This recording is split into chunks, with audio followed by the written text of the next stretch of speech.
You're listening to the Public Sector Show by TechTables, a podcast dedicated to sharing human-centric stories from CIOs and technology leaders across the city, county, state, and federal agencies, joining in the conversation and touching the hearts and minds of leaders across technology today. From mission-driven leadership to cloud, AI to cybersecurity, workforce challenges, and more. Never miss insights from peers and vendor partners across the public sector. And to make sure you never miss an episode, head over to techtables.com and drop your email to subscribe. New podcast episodes come out every Tuesday and Thursday, along with weekly Behind the Mic newsletter. And one of today's podcast sponsors is TechTables Plus, an engaging new community where you can have early access to never-before-released episodes, early access to live event recordings, early access to weekly 3 interesting learnings, early access to live event ticket purchases, no episode ads, and more. Plus 3 extra special bonuses when you sign up today. Bonus number 1, access to the CEO show. Bonus number 2, access to the Higher Ed show. And bonus number 3, access to the Digital show. Join TechTables Plus today. As always, thank you for supporting the TechTables Network. All right, today's title is Exploring the Power of Positivity Through Mentorship with Mandy Crawford, Cassie Jordan, and Shandra McGlohon. I love the word mentor because when I was researching for this episode and started to really unpack the meaning of it, I came across a story, and actually this story in Greek mythology, the Greek god Mentor, he was the son of Hercules, and in his old age, a friend of Odysseus. Mentor had been adopted in English as a term meaning wise advisor and sage counselor. Mentors provide us with guidance, advice, and support, challenge our assumptions, and help us acquire the skills and knowledge we need to progress through this journey that we call life and business and however else you want to define life. John Maxwell, leadership expert, succinctly summarizes today's podcast: a self-made leader doesn't make much. Today's podcast will explore the meaning around mentorship through the perspective and lens of 3 great leaders in the public sector, which I'm very excited. And without further ado, let me introduce you to Mandy. I couldn't hold it together. So I interviewed, if you think I messed up, this is actually not a mess up. I interviewed yesterday a gentleman by the name of Mike Aris-Mendez, who I know Mandy knows. And off the podcast, he said I had to mention this phrase. And I was trying so hard to keep it together. But he said that Mandy's got a secret nickname for all of you out there. Oh, no. So I hereby refer to Mandy as Mandy, the Queen of Cool. So we have Mandy, the Queen of Cool, CIO for the state of Texas. I just need to clarify on that. That is not a moniker I came up with for myself. It was bestowed on me by other people, I think tongue in cheek, but it's stuck for a decade. I can't get my kids to adopt it, but I do tell them frequently that really there are people in the Capitol who refer to me as Queen of Cool. I got that going for me. Anyway, that's it. The Queen of Cool. We have Cassie Jordan, Deputy CIO for Texas Health and Human Services. Shout out for Cassie, because this is actually how this entire podcast started, was with Cassie at Gartner after an hour, and I was ruminating on the topic and theme that I would love to interview. Actually, I was originally just going to interview Cassie, and this is what it morphed into. So thank you, Cassie. And of course, Shandra McGlohon, IT Policy Coordinator, Executive Office of the Governor of the state of Florida. Welcome to the brand new, kind of like remodel, but rebranded the Public Sector Show by TechTables. And you might be wondering, by the time this is released, I will have already released it, but you might be wondering what happened to the TechTables podcast and since I will have already announced it, this won't be new news, but the TechTables podcast is turning into the TechTables network. And I have a network of podcasts. One of them is the Public Sector Show, mainly because it's growing and people are like, Joe, you've got some private sector folks here. You got the public sector here. There's some people in healthcare over here. And so it's just turning into a free-for-all. So I tried to make it easier for everybody to just split this into one giant network of podcasts and keep it simple. And what's simpler than the Public Sector Show? And I just added the by TechTables at the end. So very excited to continue our public sector theme under the rebranded model, the Public Sector Show. So how today's actually going to break down is, as I was researching for this, John Maxwell, he's he lists 3 types of mentors. I don't know if it's the only 3 types of mentors, but this is the 3 I was going for this structured layout. Number 1, those who knew me and knew they made a difference. Love that. Those who knew me and didn't know they made a difference. And those who didn't know me and yet made a difference. So we're going to start with these 3 broad categories and then drill down on each of them. And then we will ask follow-up questions. And I will also leave it open to Cassie and Shandra and Mandy to ask each other questions if a question comes up during the interview process. So feel free to do that. So we're going to kick off with part 1. So part 1, those who knew me and knew they made a difference. So we're going to start with Mandy, the queen of cool. Let's kick off with you. Who can you point to that through relationship with them has shaped you and made a difference in your life that you've been able to circle back and let them know that they had an impact on you? Gosh, this was hard to pick because there's a lot of folks who I've had the privilege of working with or knowing personally and professionally that have definitely had an impact on me. But I would say as far as professional career development and management style, it was a prior boss of mine and then colleague that I've worked with for a while named Greg Simpson. I worked with Greg at the Attorney General's office years ago. Gosh, probably, I think we started maybe in 2001, 2002, when he was my boss. And I call him out specifically because he probably is the best managerial leader in state government that you've never heard of. I think state government is in lots of aspects, or all kinds of industries are filled with them. But for Greg, I think of him as one of those folks that is just there, that's in it for the right reason, that heard the calling of public service, and is just an absolutely tremendous leader and manager. And the reasons that I was a baby lawyer, and Greg took me under his wing. I don't think there was ever a formal agreement handshake of mentor-mentee, but I certainly, looking back, saw it that way. And Greg really showed for me how to lead with kindness, with authenticity, with humor, and still be able to get the job done. Being firm when you needed to be firm, setting clear expectations, but also just being himself and creating this fun environment. So as I was coming into that job, it was really my first professional job, joining the AG's office in 1999. So my first grown-up job, and not really having a lot of role models or examples for what that looks like in a professional workplace. And so having someone like him, I feel really fortunate right at the kickoff of my career to be able to see how he works, how he builds teams, how he builds trust. I really feel fortunate for that. He and I are, to this day, good friends. We're actually having lunch tomorrow, and he's just truly one of the best humans I know. And I've told him before that I really could not, I don't think, and would not be the leader that I am were it not for him and his influence on me. Love that. Takeaway, find a good human as a role model to teach you kindness, authenticity, and humor. I love that. Cassie, same question. Who left a mark on your life that made a big difference? Who's the Greg? Well, I think this answer is going to be the reason why this podcast was set up in our discussion. I'm going to say Mandy. And that's because I'll tell you the story of how we met. And it's very funny, or not funny. But it was at the beginning of the pandemic, and I had just started working at HHSC.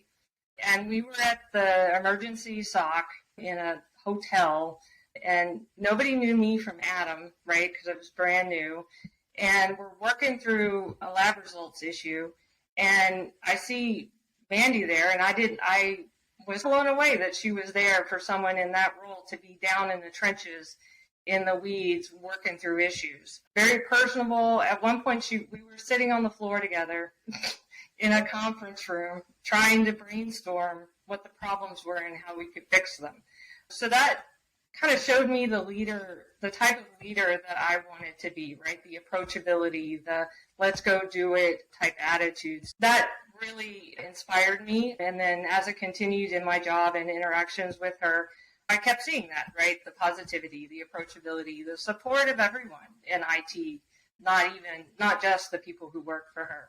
So I got up all my courage and asked her to be my mentor, and thankfully she accepted, which was interesting because I never really thought I needed or wanted a mentor before, because I grew up in engineering, which is very male dominated, and the leaders that I worked for didn't really resemble me or all the things that I held dear. Because I saw that, I said, hey, I need a mentor. And so since then, she's helped lead me through the challenges that I come up with, and always remembering that the qualities that I want to portray and the person I want to be when I'm working through those issues and those challenges and those problems. That's who. I love that. And I'm a little curious how you asked her. Was this like, Mandy, can we grab coffee? Did you just show up at her office? And what's the back? It was like a note in between class, and it said, circle yes or no. Will you be It was mostly like that because I was a little bit chicken. So I sent her a text. I know. I was honored and flattered that you did, because Cassie's amazing. But that's kind of, so first off, super easy to be a mentor to Cassie because she's already got all the answers and the ideas. She just doesn't know it yet. And we just have to sit there and talk for long enough, and then she gets there. But I just have so much professional and personal respect for Cassie. It makes it super easy, but it's a little bit daunting sometimes when people ask you as well, because gives you that introspective look of, oh, really? Me? Okay, sure. But anyway, it's all about paying it forward, right? And like all the people that we're just a collective of all the people we've been able to work with. Oh, I love that. That is just absolutely great. Shandra, I'm very curious. We had some time in Seattle. That was the city? Right, it was Seattle. Sometimes I just lose track of what city I'm in during this past year. I was doing my annual or like my yearly review, and I was like, man, I went to too many cities last year, or too many cities this year in 2022. Lots of cities. So in Seattle, that was a city. We had a fantastic conversation. We went to dinner with a bunch of folks.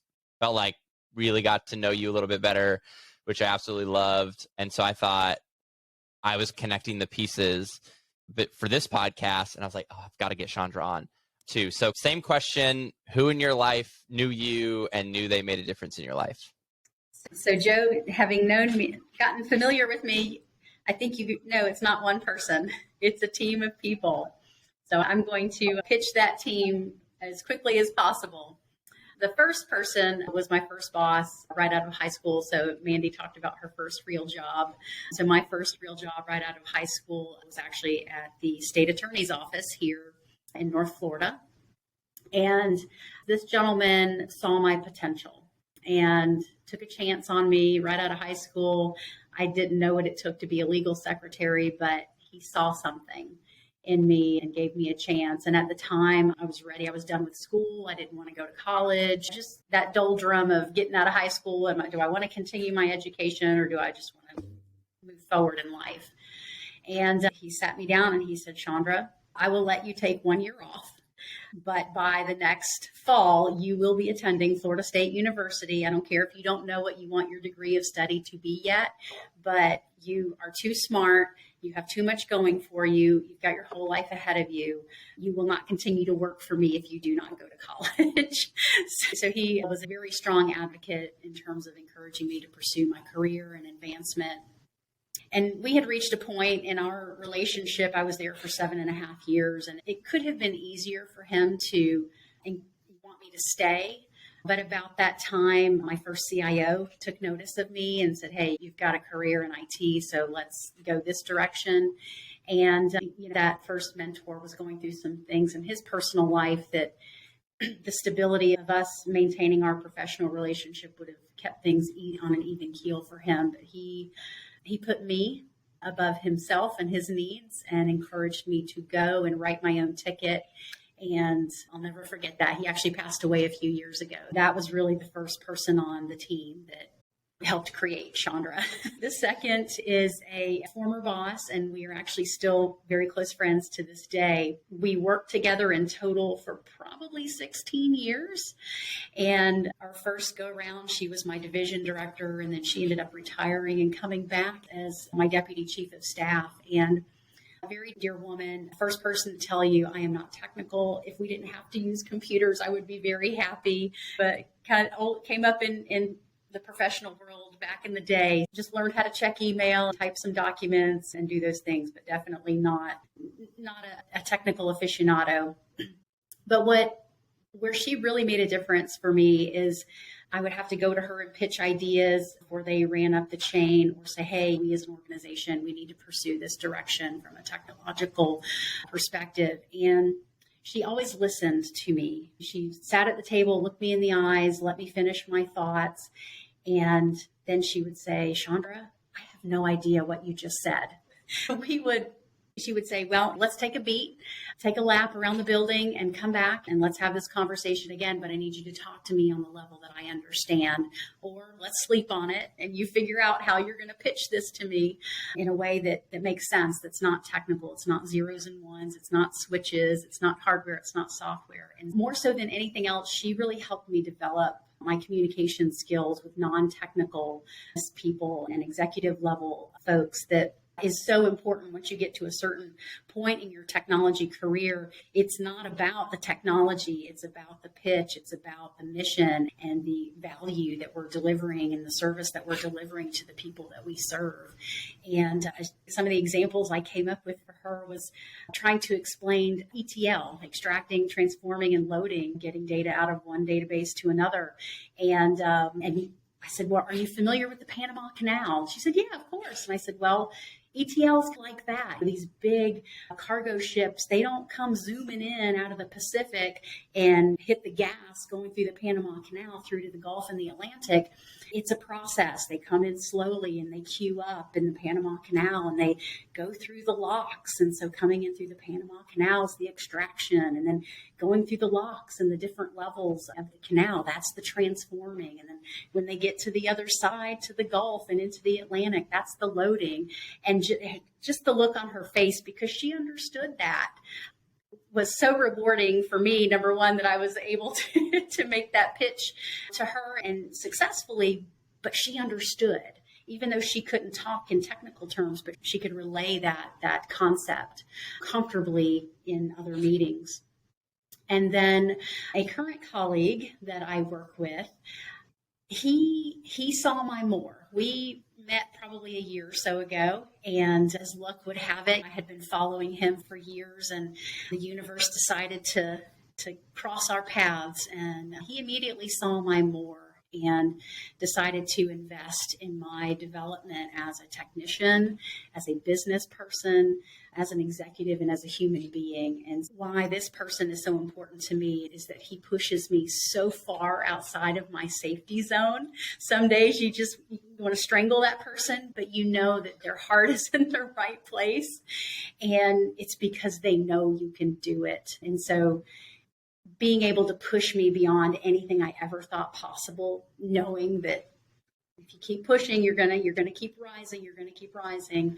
So that's so important. And what will always be in my memory about this person is that, and I knew, it's like, yeah, I know why the universe brought us together, is that he will look me in the eyes and always have the tough conversations. And I remember many months ago, we were sitting at a table and he listened. We were talking about something and he listened and he looked at me in the eyes and he said, Shandra, are you willing to undermine and gamble away future success by holding on to past failure? And man, that was not what I wanted to hear. It's what I needed to hear in that moment. And I couldn't have heard those words from any other person and have it have the same effect on me as it did. But it changed my life from that point forward. And I will take that with me forever. I love that. There was a lot in there. I might have underbooked 90 minutes. This could go 3 hours, but that's not going to happen. Okay, so I loved the ETL example I'm dying with right now.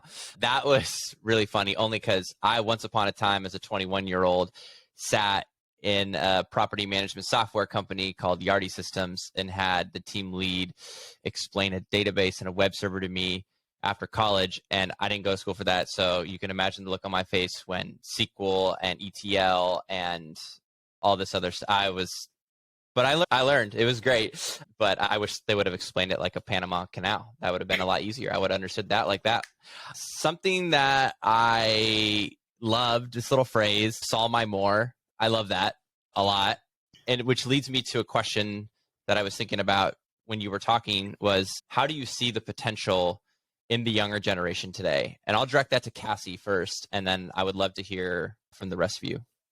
Well, you stole my answer for number two, or question number two. And I to answer, I think it's, you need to make sure you make time for that conversation.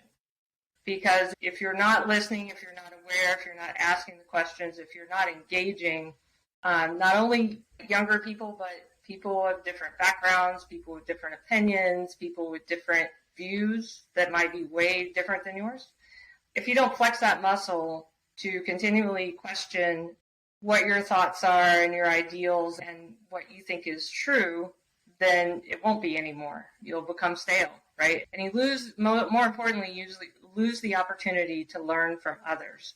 So if you don't have that conversation with younger people, older people, again, people with different backgrounds, you're going to stagnate. I love that. And for a couple of reasons, only because I have racked up a lot of public sector interviews, and normally the first thing I get is from people who listen, "You're really young. You're really young. How are you in the public sector?" I always crack up about that. Sorry. Mandy, love to hear how you see the potential in the younger generation.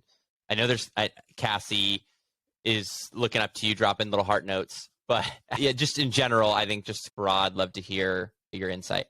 Well, I think a lot of it too was that Shandra had some great examples there that come up, and that was something that reminded me as well of folks who pushed me to my more, who believed in me and saw in me things that I didn't see. And I think that's such an important thing that we need to do, whether it's in an official mentor-mentee relationship or just in general and growing that. So it's a great question. And to Cassie's point as well, I think it's important for the younger generations, but I think we need to make sure that we're looking at everybody, because there's people who've worked in the public sector for a long time. And it doesn't mean that they're necessarily younger that you would mentor, but they still have a lot of potential and things. And it may just be because of bosses or circumstances or whatever else that nobody ever really noticed them or gave them a chance or pushed them. And so for me, in recognizing potential, it's tough. It's one of those things that sometimes is that intangible, but I look for folks with that can do and that willingness to roll up the sleeves. Cassie, our example of that was one of the things with Cassie, is that she was there and we were in it, and it wasn't the people in that room. It wasn't about ego. It was about solving a problem, and people who are willing to go above and beyond people. And you can see it in the quiet little ways that people do things in a professional setting, whether it's just volunteering maybe to do something like clean the refrigerator in the break room. It's a little thing. It's not a exciting, glamorous job. But when I see that somebody's done that, I'm like, that's a person who clearly is, well, this is a job that needs to be done. Doesn't matter that it's not necessarily my job or that I didn't make the nasty mess in the microwave, but I'm going to do it anyway. Right. So that's one little thing. But I think when it comes to, it's again, that potential, sometimes it's the quiet people at the table, right? It's somebody who's sitting there in a meeting and that all of a sudden they might just speak up with one idea and there's just a spark there. So I think that it's a matter of, to Cassie's point, listening and keeping your ears open and your mind open, because sometimes our ideas of potential and who fits that mold for success can be really limiting to us, and we're not necessarily doing anybody any favors. So it's keeping that open mind, open heart, open ears to really see what's out there in the people that we work with. Keep an open mind, open heart, open ears. Couldn't have said that better myself. And I also like that you did touch upon, Mandy, the fact that, yeah, its potential doesn't have an age attached to it. Yeah, I think you summed that up perfectly. I don't want to say I take 100% credit for this, but I basically tried to reinvent my wife by working with me. So she was a teacher at a cosmetology school at a university here in Santa Barbara. And I was like, what if you work for me? She's like, I don't even know what you do. I'm like, you can help me with the podcast. She's like, I don't know what to do with that. But I was like, no, you have all the intangibles. I don't know how to explain it, but I just see it in you. And now she's great. Now she's like behind the scenes and total gem. So you might not work with your spouse, but same principles still apply. Seeing the more behind the scenes. Shandra, Yeah, I'd love to see whether it's younger generation or any generation today, how are you identifying that potential that people have seen in you? I'm going to expand because Cassie and Mandy hit on a lot of very relevant and important topics and characteristics.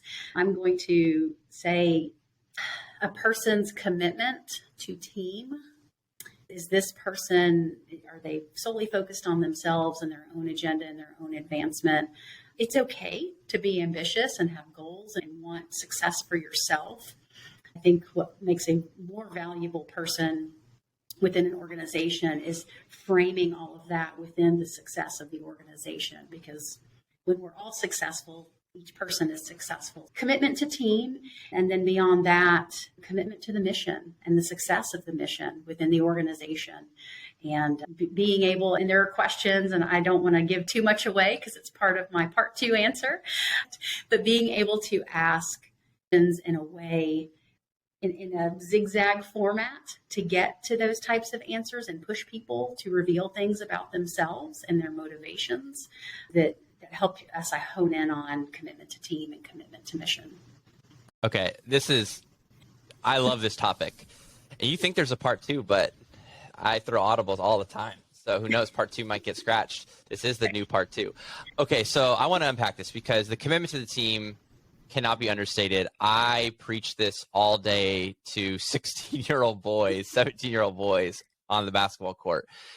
And every season starts with typically us losing because everyone has their own agenda and how many points can we score? I want to do this. I want to do that. And unless the team's moving along together, it's very tough in the beginning. And somewhere along this season, you start to really click. And I don't know if enough teams get there. All 3 of you work with adults. I work with kids. So I think I'd love to hear the parallels from the kids world that I'm in to the adult world. But for me, I think a big one has been like trying to build that relationship with the kids. I call it van rides. I asked a couple of people, hey, would you hop in a van with me? And they're like, no, I'm never hopping in a van with you. Especially during COVID. They're like, no, I'm only going to be in my house. So maybe as we're more free, maybe I'm going to rent a van. But there's been nothing better than getting to know the kids during the van rides to bring the team together, to bring the cohesiveness together, to get them to focus on the mission. And it's actually not just winning. And sometimes it can be really hard for some of the kids to go through that because we check report cards. And when grades are not up to par, you can imagine we have tough conversations. And it isn't just that you're the best player, because it starts with student athlete and not athlete student. And you've got to perform off the court and on the court too.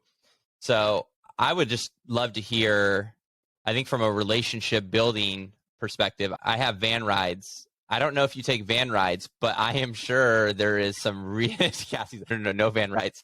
I would love to hear, this could be, Stephanie Dedman calls this coffee and conversations is one. Mike yesterday calls it mornings with Mike. Everyone has their own thing, which I love. Cassie, I want to open up with you. Do you have something? How do you build those relationships with your team so that their hearts and ears and mind are open to that feedback? Building a team is one of the most important things in my job. And building a team that wants to work with each other and they want to share and achieve things together.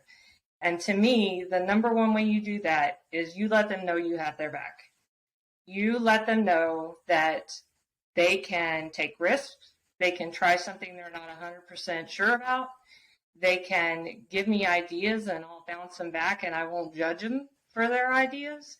So that it's my number one job, and it's also the best thing I get out of my job, is that when I'm successful building those teams, that relationship that's established, and then I get to move that forward and we achieve things together. That's the first thing I do. So the first thing I do is I show them that I'm trustworthy and that I have their back. And the second thing is I make sure I talk to them all the time. I don't know if they like it, but talk to them about what they're doing, what they're concerned about, what they need help with. That's the other very important part of my job, is to make sure they have what they need to succeed. And so those are really the things I focus on. And in my previous job, I've had experience with merging people from different parts of the manufacturing organization. So I was in semiconductor manufacturing, and they behave some public agencies where there are some silos, and they were very siloed. And my job was to bring competing groups together and have them figure out that it wasn't just about the success of their little area in the manufacturing, it was the full thing. And as you considered your upstream partner and your downstream partner, then the cohesiveness is what allows them and us to be successful. So that situation was a challenge, but it also taught me how to build those teams, show the trust, show that I cared, and show that we can do this together. It also a little goofy like that. Yes. So. I'm the goofiest person of them all, so don't even, yeah. Shandra. Yeah, so over the years, everything that Cassie said, plus being able to invest in time, my time in learning the different team members, what makes them tick, what's important to them inside and outside the office, especially when you notice that folks are, maybe their behavior patterns are a little bit different than what they've normally been. Maybe they have something going on in their lives outside the office that's affecting them during work hours, and building that trust and being able to say, hey, I've noticed something's off. How can we help? How can we help you with your hours? Do you need to take some time off? Do we need to pivot you in a different direction right now to support you as a human being so that you can get back to whatever your safe space outside and inside the office, and support that person's success? And by that investment, you hope that they will then invest back into the organization. I will tell you, there are situations that manifest organically. Like recently, we had a hurricane a few months ago here in Florida, a very devastating event. And that was a very trying time. And we had a lot of people in what we call the war room, and folks pulling 24-hour days and 20-hour days, and you name it. It was all hands on deck. Nothing else mattered, because we needed to help people get through response and recovery, and let Floridians know that they were covered. They were supported from the administration down to every frontline public sector employee. And nobody asked for permission. Nobody worried about feelings. We just got things done because we knew we were all there, because in our hearts, that's what we love to do. We love to help people, and we were able to leverage some very cool technology to help during that time. And then this is the bad part. Maybe not the bad part, but I like to sit back and watch the team forming and storming and all that process, and watch that happen naturally. And if I see something that it looks like they're coming together, but there's just something that doesn't sit right, I will then put pressure on the team and create situations and create that adversarial situation within the team to see how they respond, and see who's in it to win it, whose heart is in the right place, what is your commitment to the team. Or there have been a couple of instances where folks realized some things about themselves that they weren't necessarily committed to the team and committed to the mission, so they decided to move on. But sometimes those things happen naturally, and sometimes you have to manufacture them to really understand the dynamics and motivations of the team. Yeah, that's actually brings up an interesting thought. I don't know if I started doing this with Jamie, my one employee, aka my wife, but she would we would do these weekly reports, and so we would write them, and I just wanted to hear. And so she started sending me these reports, and there was stuff I was like, I didn't even know what was going on, and I'm married to her. So I was like, Jamie, this is great. We didn't talk about this on date night. Like, what? Are there any other tools that any of you use? I know I'm not directing it because I don't know, but any tools to maybe peel back the layer on the onion a little bit more? I think sometimes the written word, I think we can process out loud and I am the biggest fan of process out loud. But just wondering if there's any other tools, and it doesn't have to be written, but if there's any tools out there that you see that you use that you think would benefit some of the other folks that listen to this podcast for their teams, that they could peel back the onion and have a little bit more insight into their teams. Open-ended. I don't know that there's a tool per se, but just echoing what Cassie and Shandra said, I think it's about getting in there and knowing your team and having those conversations and just asking questions and having candid conversations with the team. That's where you're going to get the best information. Probably better off like having those conversations than you would in just necessarily an email briefing with bullet points of here's what's going on, because that's something that can be edited and curated and all of that stuff. But to really find out what's going on, and again, listening more than you talk and asking those questions. But part of it is to Chandra's point about observation, right? And getting in there, sitting back, watching how the teams interact. And I think part of it, going with what Shandra said as well, is we're certainly there to support and build up our teams. And that is teams of individuals, right? But at the end of the day, we're looking at that team as a whole. And so if you have one individual who's not on mission, who doesn't understand the concept of the team, and you've worked with it, then I think you do have an obligation for the team as a whole to say, hey, this may not be the team for you. This is not a good fit, because that's the other sort of obligation and duty of someone in that leadership role, is to make sure they're protecting that unit. And if there's an individual that is not performing, is toxic, pick all these other, or just not frankly a good fit, then the leader needs to jump in and do that. That phrase of nothing will chase away a good employee faster than watching you tolerate a bad one. I emphasize it to folks all the time, because I think that that's one of those keys. So just getting in there and really having those conversations. I'm a big believer in not just leading from that 30,000 foot view, but walking around and understanding what people are working with and their challenges they face. That's really going to give you the insight you need. That's really great. We, in the high school level, call that getting cut from the basketball team, which happens at the beginning of every season. And there's a conversation and yeah, you have a duty and obligation, and like organizations and teams, you can only take so many people. And even midway through the season, stuff happens in organizations. Emotions run high. Sometimes things are said at the high school level. Sometimes fists get thrown and people got to jump in. It happens. Boys basketball. And hopefully not as adults. Hopefully as adults, things don't happen, but people aren't throwing down like that.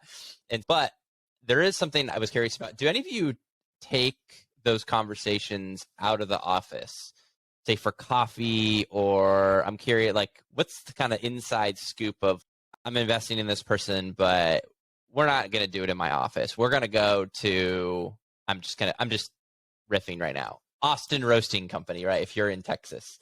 Only because I was just in Austin, and funny story, I told it on yesterday's podcast, was looking for coffee last minute, picking up a buddy at the Austin airport, and I drive to the airport and I think I'm going to the coffee shop, and it's not, it's their distribution facility. I meet the owner of Austin Roasting Company. We get out, we're talking. He's from Santa Barbara. Next thing I know, we're sipping coffee and sniffing beans, and I've got myself an hour tour inside the Austin Roasting Company. And my friend's texting me, hey, man, when are you going to pick me up from the airport? I'm going to be 30 minutes late. I'm with this guy right now, and he's giving me a full tour of the Austin Roasting Company. Anyways, love to hear, Cassie, kick off with you. Is there a spot in Austin that you like to go? I'll leave that open. It really depends on the person, actually. Some people really are more comfortable having a conversation in a closed office. That's just how they function, right? So it's back to, I think, stuff we've said several times is knowing who your people are and how they receive information and how they're comfortable and how they want to engage you. I'll go to lunch. I'll go have coffee. I'll have happy hour. It's whatever they're comfortable with. And the most important part is that you do that work, is that you extend yourself, you make time for that. Often I'll do it as teams, as groups, right? If I feel like the team needs to get together and spend some breaking the bread time, right? Fellowship, as it were. So I think I'm giving you an it depends answer, but it could be any one of those things, right? And yeah. Food is always a winner. It's always a winner. It's always food. It's fantastic. One spot, Cassie, that I would not recommend that you would go to is don't ever try and take Mandy bowling. It doesn't work. Just don't ever think about bowling. Just cross it off your list. Like We never would. We're too busy talking. Yeah. No one distracts me with the whole activity thing. Yeah. Mandy, similar vein. Is there a particular spot or is it just situational based? Situational, like Cassie said. I work with a lot of different personalities. And I think particularly in IT, a lot of people get into this line of work because they are more introverted and like that heads down work. Forcing somebody into an environment where they're not going to be comfortable and not really get to be their authentic self doesn't always work. So sometimes with some of my folks, doing a Teams meeting one-on-one is what they prefer. It really just depends, and it's trial and error. When it comes to that public sector, we're also a lot bit limited on what we can do as far as there's really not much we can do spending public dollars on various things. So then it comes down to budget issues, right? And trying to plan out of office events that don't break anyone's budget when we're just trying to be considerate of that. Yesterday, in fact, my leadership team and we actually did an all-day retreat. And so one of us is a member at a club here in town, a social club. And so we were able to get a room, we're off campus, sit around all together without meetings and just have us in a room where we can spend all day long just going over things and having the time to go over the ideas that we never have the time during the day because we're so busy getting the daily things done to really look at reflectively over the year past, look forward. We stop, take a break for lunch, and then go on about that. So sometimes a change of venue is nice. Sometimes we'll just go to one. We have 3 different office locations here in Austin. And sometimes just going to a different office and a different conference room and just walking a little bit across the Capitol complex is enough of a change of venue that it puts you in a different frame of mind for conversation. Ooh, I really like that. I'm curious, you might not have an answer right now, Mandy, but best reflection question that came out of the retreat that you were at? I guess one of the questions I posed to the team that just got us talking the most was if money and resources and time were no object, all of those things, what would be something that you would want to do here at the agency? What would be something that remove all the barriers and the obstacles that we always put on things because we're like, oh, this would be great, but just remove all that and then go from there and see what we can do. So it was a fun conversation. And it turns out some of those things we might be able to do once you get them out loud and say them. Ooh, I really like that. Yeah. Once you get it out loud, I think you pause and have that.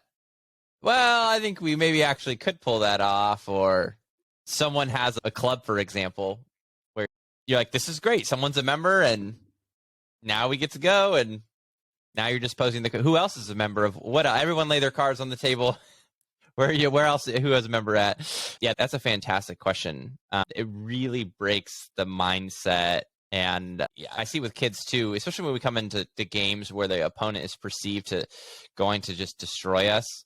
A lot of times you got to sit the kids down and focus on our game plan. And well, what if we win? Well, that would be crazy, right? And you're like, no, we can. And I've actually had a couple of times where that doesn't work out, where I actually get blown out by about 40. But I've had some times where we've got blown out by 40. We watched the tape, played them again, made adjustments, and we won by 30. It's like high school, college basketball is just a wild ride of what personality for the kid shows up that night and how it works with the team. I love that. All right. See, Cassie, part two. Now we're going to get to part 2. Now we'll get to part 2. This may be like part 2.5. To cover the big theme, those who knew me and didn't know they made a difference. So, Shandra, we'll kick it off with you for part 2. Okay. And I know we've answered, so this doesn't have to be an exhaustive answer. I know some of the guests today were pulling from part 2 into my follow-up questions. But who is it in your life that perhaps is not aware that they helped shape you? Okay. So I'll start with my colleagues throughout my career to date, and everyone that will come later on in life, but especially within the IT community here in Florida. Having been on this journey for 20 plus years, there have been so many different people that I've had the privilege to meet and get to know. And some of those interactions have not been positive, and some have just been overwhelmingly beyond anything I could have ever thought. And when we look at where I am today and how my career has progressed over the years, and I reach out to different people and I say, thank you for this interaction, or thank you for pulling me aside after this meeting and sharing some wisdom, giving me some counsel on background of a situation that I clearly wasn't aware of based on my questions in the meeting. Going to lunch, we were just talking about lunch and getting outside the office, but being, and Joe, you're probably going to pick up on this reference, but being a mirror of truth to me, where I have ideas and I don't understand. I ask a ton of questions, and a lot of it comes from a lack of understanding and how my brain processes things, and figuring out how does this work within the team and within the mission, and how does it support the overall success of everything we're trying to do.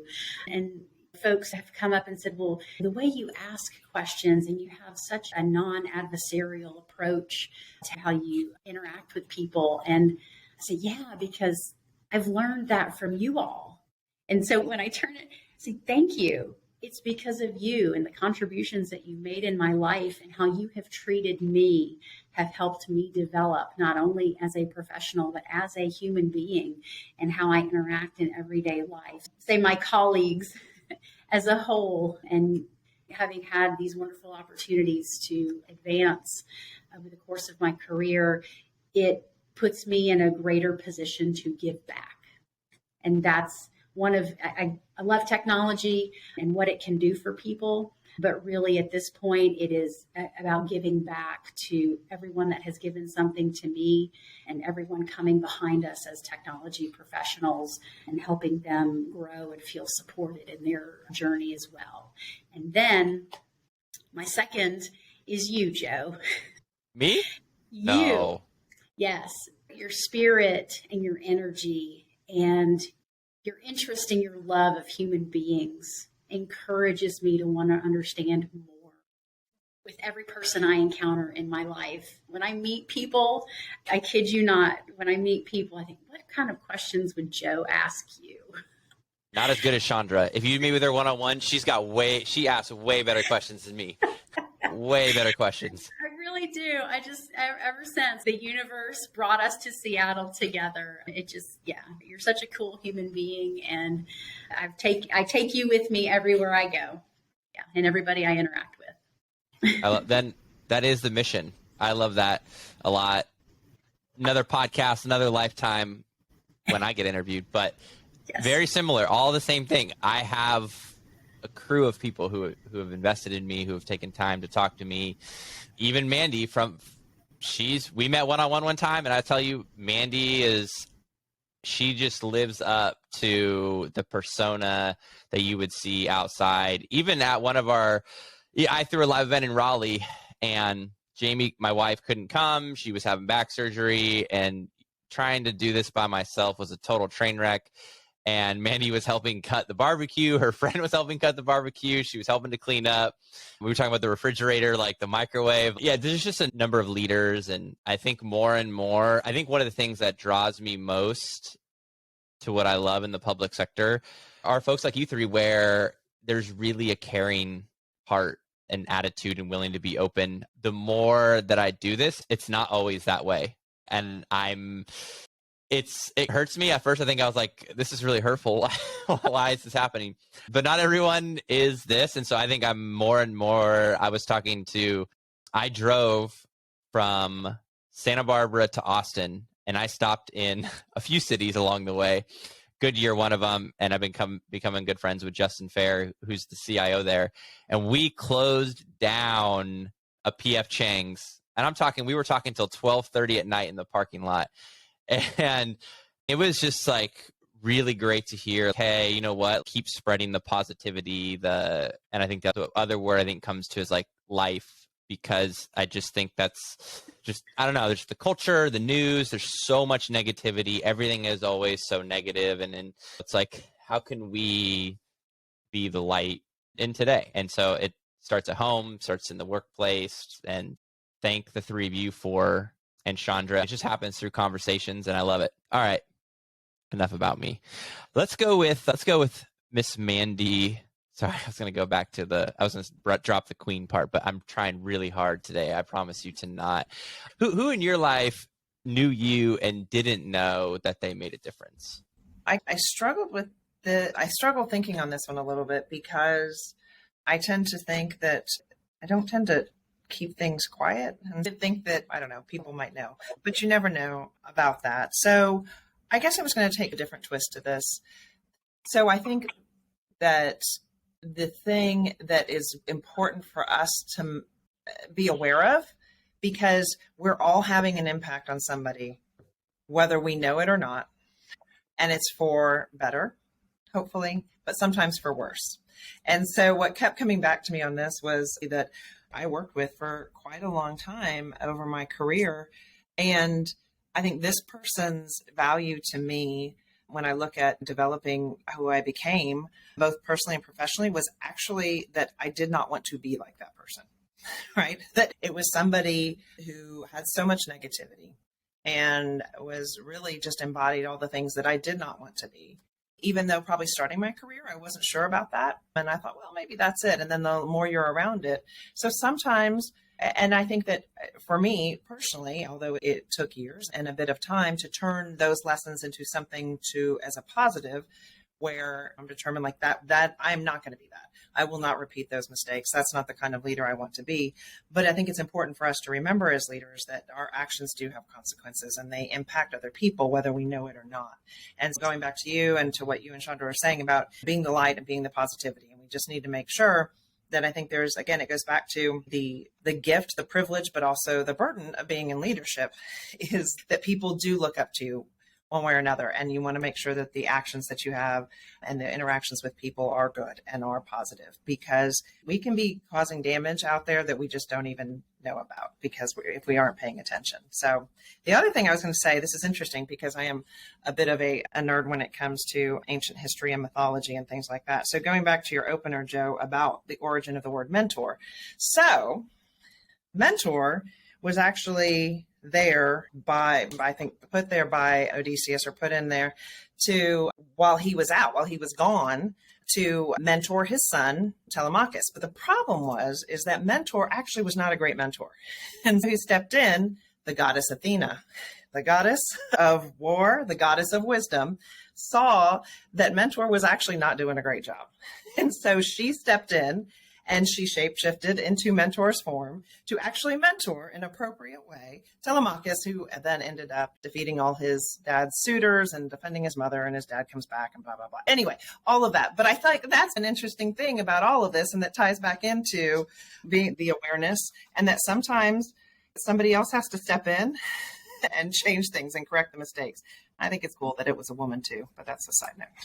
So I totally, you are 100%. Oh my goodness. You're right. I dropped the ball on that. Yes. Now I tried to summarize this as quickly as possible, but yeah, thank you, Mentor Crawford, for jumping in and and yes, she was a woman. Yeah, that is fantastic. Gift, privilege, burden. I think what comes to mind is always watching. I got an early look at this. When I started dating Jamie, she had a daughter who was, I think, 4 going on 5 at the time, Annabelle. She's now 13. And something I noticed early on was, wow, like she watches everything that I do, good or bad. And like, it was eerily. And then they start copying you. And then you're like, don't copy me here. Don't copy this over here. Copy this over here, but don't copy this over here. I think you get like a front row seat with either kids or like younger generation. And even on the basketball team, people have different perspectives on this. I set the tone that we're not going to be using profanity on the court, either in the music you want to play in the gym or either. So you want to use it outside the court, that's on you, but this is my rule. And suddenly when your playing time is dependent upon the coach who's issuing, pretty soon you've got a nice little team going on. And part of it too, it's a little bit is, look, you're going to use it, but during a game, they're going to call a technical foul on you and the other team will be shooting. So you might want to use it, but I also want to win. So don't strike our chances at winning. But I love that. Yeah, they're always looking, good and the bad. I know we're a little light on time. So Cassie, I'm going to jump to part 3. those who didn't know me and yet made a difference. And do you have someone that perhaps you've never met and yet they've impacted your career or personal journey? Yeah. Fortunately, in my job, I have the opportunity to go to a bunch of conferences, which usually have keynotes, and some are amazing and some are okay. Two of the recent ones have been amazing and really resonated with me, and I'll get to that in the end. But the first one was Ann Grady, who was a keynote, I think it was at a state conference. Anyway, so she talked about her journey. She's a public speaker, like that's what she does for her job. And she talked through the raising of her son, who had a severe mental illness that was often violent. Like she was often called from her work to go defend a teacher from her kid. And so she was dealing with that. And then she got a tumor in her face, which paralyzed half her face. Again, public speaker. And then because of that lack of feeling, then she got a scratched cornea. So then that was painful. She couldn't see. So then she fell and broke her foot and her leg and then started radiation, right? So this kind of landslide of things was happening to her. And what her story was that she was still positive about it. She still talked about what she learned from it. One of her quotes is something like, you can sit around and list all the things that are going wrong and be upset about them, or you can spend your time looking for the right things, focus on them, and they'll lead you where you need to go. So she was story and then positive about it, and then learned how to work from it and grow and mature. The second one, similar, was Emmanuel Acho at the Gartner conference. Joe, I don't know if you got to see him. I'm a Longhorn, so I was super excited. And then, yeah, there we go. And he talked, I didn't know much what happened to him after college ball. And he went into the pros and immediately had a series of injuries. He was cut 5 times before he was 25 years old. And he talks about getting into a depression about it. And then he decided to turn it around. And during the turmoil around the murder of George Floyd, he started YouTube videos and interviews called Uncomfortable Conversations with a Black Man.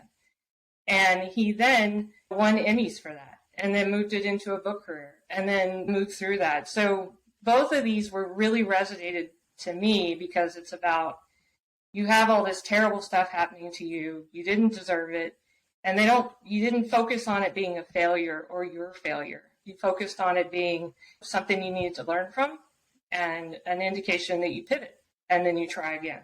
So those were, obviously they don't know me, but those stories really apply to my life and challenges that I run into and bad things that happen to me, and I don't need to focus on them. I need to learn from them and pivot and achieve and move forward. So those two. Shandra, same question. Who in your life didn't know you but yet made a difference? Okay. So Jocko Willink, Leif Babin, and yes. the SE Front team. And if you haven't read the books Extreme Ownership and the Dichotomy of Leadership, yes, I know you have them. Highly recommend.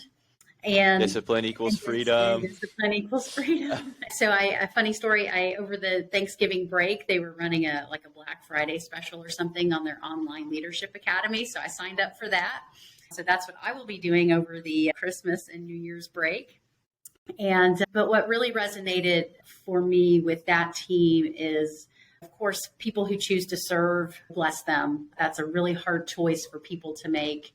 And they came home. And when I think about all the people who didn't come home, and so they were able to come home and share their stories and the lessons learned and how they have been able to navigate life and everything that has been thrown in front of them. But what really hit home for me was in the Dichotomy of Leadership book. They have a story that they share of one of their clients who was a CEO of a company. And there was some issue of the CEO was looking for engagement by the team and decision-making by the team, but nobody would engage and nobody would make decisions. And the observation was, why do they need to do that when you're the one making all the decisions and you're the one driving all the initiatives. And the phrase that got me, I was taking a walk through my neighborhood and I was actually listening to it on Audible. And they said, you are the easy button. And when I heard those words, it made me tear up. It hit me so profoundly. I was at a point in my career where I had become the easy button, not only for myself, but for my team at the time. And it was at that point that some pretty significant dominoes tipped over for me and moved me along as a person and as a professional. One day, I want to meet the team and shake their hands and hug their necks. Yeah. I love that. And episode 96 on TechTables, JP Donnell, who's the lead sniper for Jocko. Absolutely fantastic conversation. Couple timestamps for those who haven't listened to the episode yet. 17 minutes, 29 seconds. Real advice on how to climb out of dark places in life. 30 minutes, 24 seconds. The danger of complacency and how to fight it every day. 3308, why protecting your marriage should be, if not the most important priority in your life. Coming from a guy who blew up his marriage. He's got a great story. Also love the other side of the redemption of it. And I think one of the last timestamps, there's a ton, but 3520, if you've ever thought I'm not a manager or boss, so therefore I'm not a leader. JP disagrees and explains why you don't need a title to be a leader. And it's just a fantastic episode. And I would highly recommend, Shandra, if you want, I've got some CIOs who are huge Jocko fans. And at some point, they only put 2 events on a year in random cities, but we're trying to all go together to an echelon front one. So Muster is on my list. I'll put you, the Muster is probably the best leadership conference on the planet. Mandy, I want to wrap up with you. Same question. Who in your life didn't, but yet made a difference?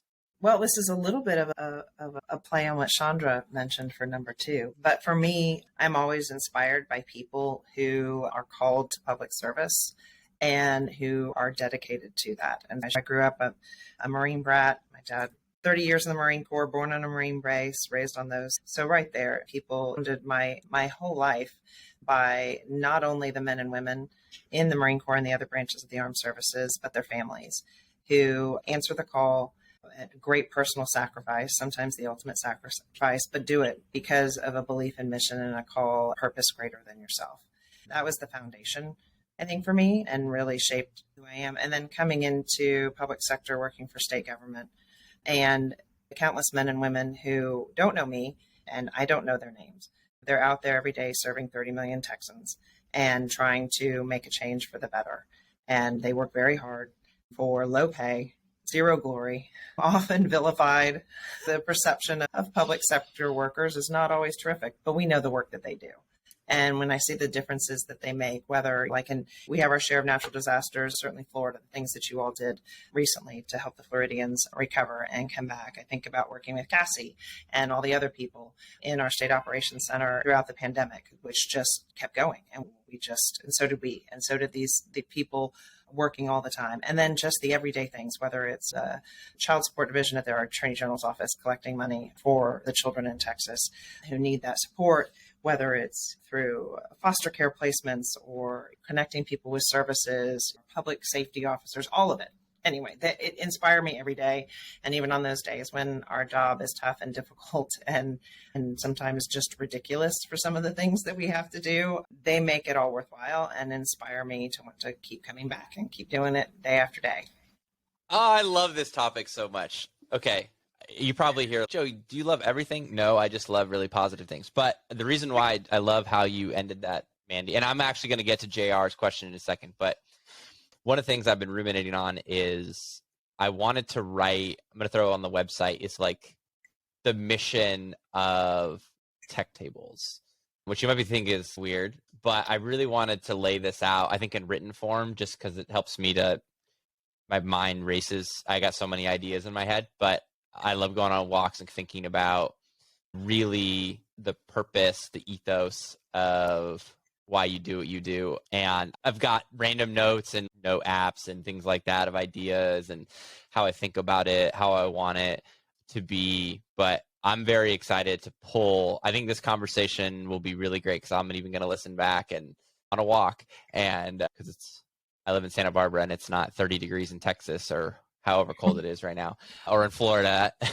and just really flesh out like in written form of what it means to have that level of like service and why you do what you do. I really like that. I really connect. Mandy, if you haven't talked with Rob Lloyd, he was the CIO for the city of San Jose. Now he's the deputy city manager. Yeah, Rob is amazing. He's a terrific guy. Yeah. And he's been on actually a handful of times, and we've had some opportunities to grab lunch, and his heart for service, I absolutely love. He also has a challenge, which I love, because I live at this weird intersection where his challenge to a lot of folks who are in the private sector is how are you serving? Are you serving? Are you even serving if you're in the private sector? Which I think is super fascinating. I sit at this intersection of doing this amazing creative. I get to do that, and then also that's one form of service. Another form of service I love is actually being with the kids, and so that kind of intersection of the two. And so I take that up. I always love to hear from folks like, hey, what are you doing outside of what you get paid to do? Like how, not like a mean or aggressive way, but Rob doesn't know this, but maybe I take up that challenge, and I'm always genuinely curious. And I like to encourage people who maybe they didn't think, hey, I can go to a campus, or maybe it's a university, or sometimes it looks different for everybody, which is super cool. My favorite example is someone told me, Joe, I'm serving on the esports. And I'm like, that's a really great one, and helping some kids out there. Let's get to JR's question, because I know we were running out of time. Another guy I love is JR Sloan. The guy is just absolutely fantastic. Great heart. Just total gem. I really like him.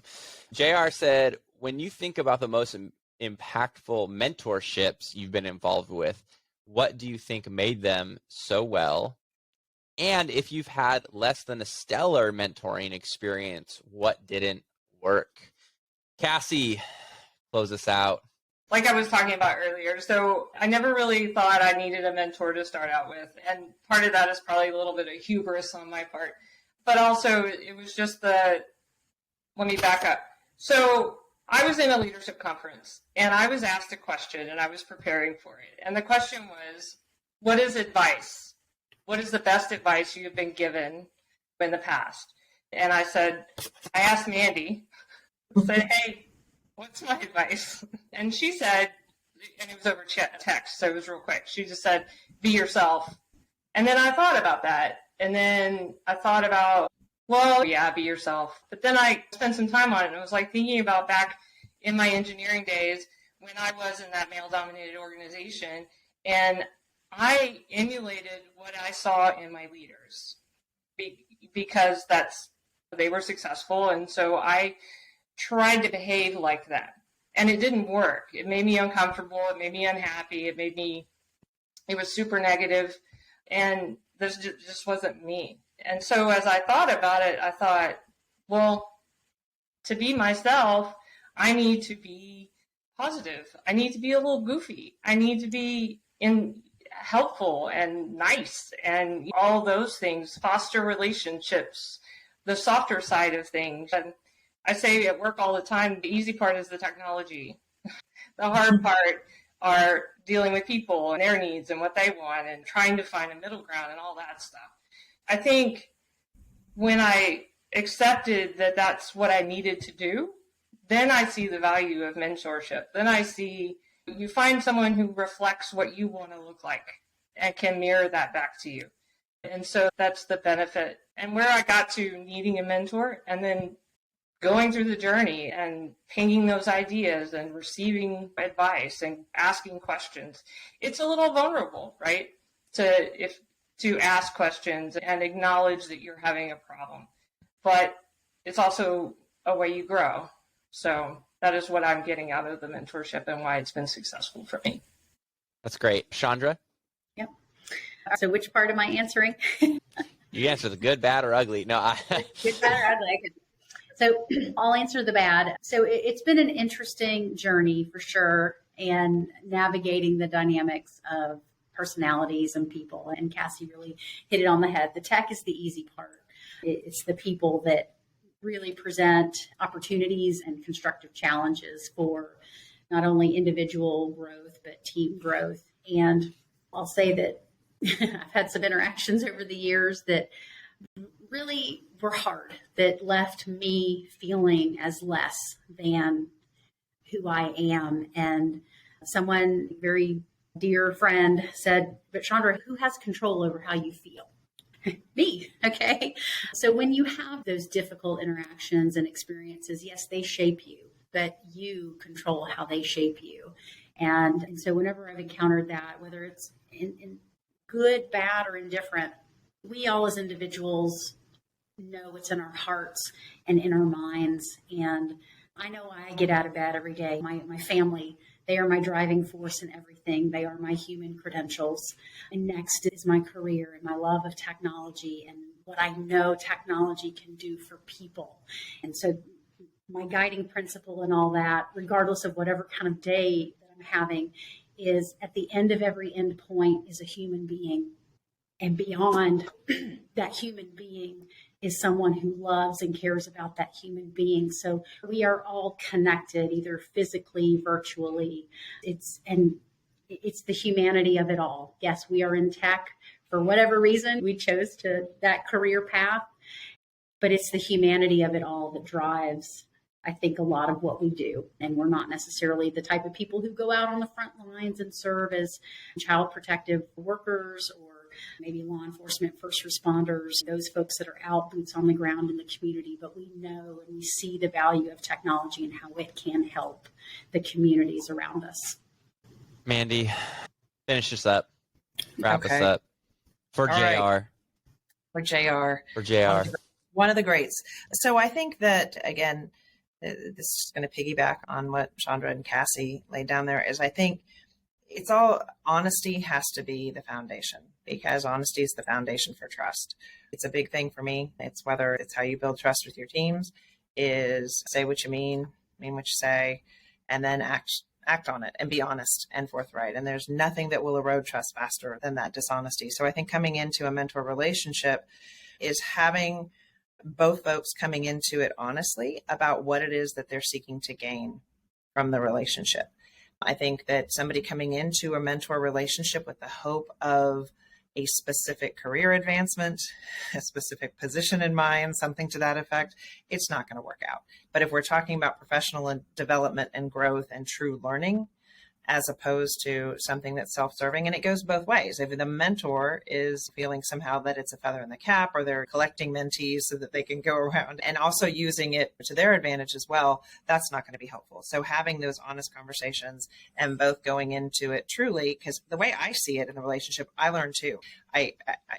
I absolutely do. Cassie knows this. I ask her questions all the time, and I learn from her. And I feel like a lot of ways she supports me and helps me far more than I do her. So I think it's that honest feedback as part of the relationship that helps it grow. And if you don't have that foundation, then it's just not going to be successful. That was a great way to end this episode. If we had more time, I would easily dive into the honesty and trust piece that Mandy just left there for all of you. And she's just going to leave that there for you. Till next time, thank you, Cassie, Shandra, and Mandy, for coming on the Public Sector Show by TechTables. You're listening to the Public Sector Show by TechTables, a podcast dedicated to sharing human-centric stories from CIOs and technology leaders across the city, county, state, and federal agencies, joining in the conversation and touching the hearts and minds of leaders across technology today. From mission-driven leadership to cloud, AI to cybersecurity, workforce challenges, and more. Never miss insights from peers and vendor partners across the public sector. And to make sure you never miss an episode, head over to techtables.com and drop an email to subscribe. New podcast episodes come out every Tuesday and Thursday, along with weekly Behind the Mic newsletter. And one of today's podcast sponsors is TechTables Plus, an engaging new community where you can have early access to never before released episodes, early access to live event recordings, early access to weekly 3 interesting learnings, early access to live event ticket purchases, no episode ads, and more. Plus 3 extra special bonuses when you sign up today. Bonus number 1, access to the CEO show. Bonus number 2, access to the Higher Ed show. And bonus number 3, access to the Digital show. Join TechTables Plus today. As always, thank you for supporting the TechTables Network.